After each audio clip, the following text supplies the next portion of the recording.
What if you could create something once and sell it forever without shipping hassles, inventory hassles, or customer support headaches? I'm gonna show you the definitive guide to the Etsy business model and show you how you can get started today with just a laptop and an idea. Hey, my name is Arjun. I'm the CEO and founder of doola.com, a venture-backed fintech startup in New York City that's raised over $13 million.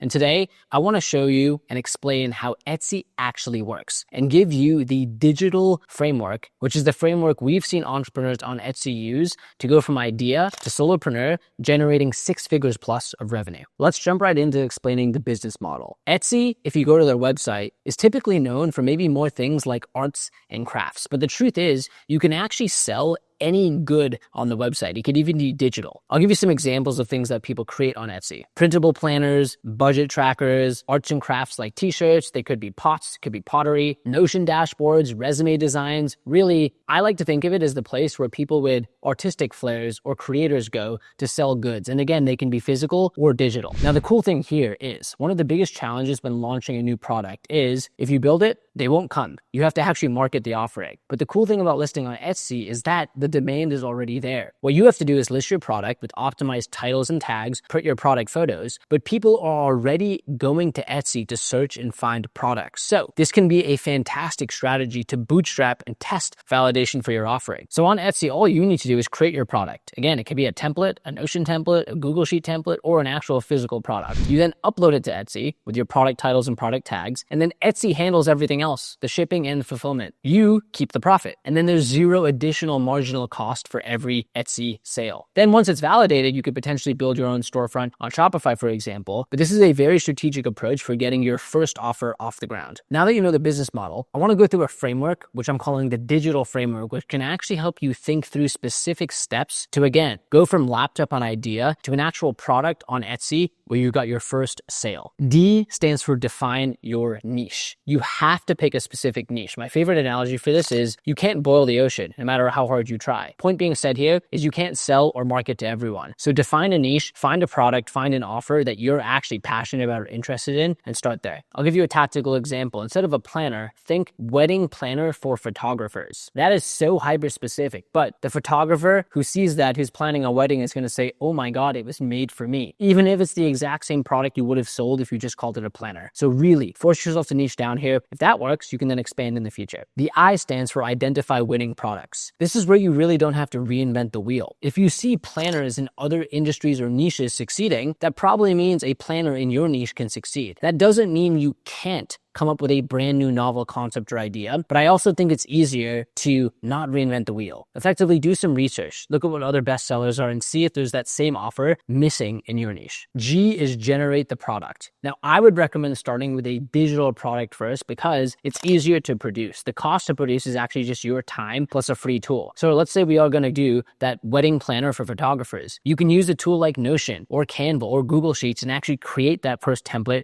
which you can then sell. I stands for install your Etsy shop. This is where you can get actually set up on Etsy. Make sure the storefront is polished, the titles are clean, the product photos are clean, the descriptions are optimized, and at this point, I'd actually recommend setting up an LLC so you can separate personal from business. Again, you might not be sure if your Etsy product is going to make money yet, but when it does, you absolutely want personal and business separated. T stands for test organic traffic channels. Again, one of the benefits of Etsy is that the demand's already there. People are searching, but that doesn't mean you shouldn't test other channels. Post how-to videos on Instagram. Post a thread on X or Twitter explaining this is how you can plan your wedding, and at the end, link to your Etsy storefront. There are ways you can drive additional traffic to your storefront outside of the inherent demand in Etsy. A stands for automate with systems. This is where once you have that first cha-ching sale, you can start to automate. You can hire a VA, for example, to take over processes that you were doing before. You could use chatbots or actually a person to help support with customer success so that you don't have to respond to questions. Over time, you can take tasks that you're doing, create standard operating procedures, and delegate them. Lastly, L stands for launch more listings and upsells. Now that you have the first product that's working, you can add to the bundle. So that could mean you go horizontally and say, I want to do a wedding planner for martial artists. Or you could say, hey, the wedding planner for photographers was a hit. Why don't we do how to pick the best outfit for your wedding? And that's a new guide you make there too. Now you're going more vertical in that wedding category versus going horizontal to a different industry. What I like here is you can start to create kits. So there's more value. You can actually charge more by bundling more, and people get more value. You get to charge a higher price.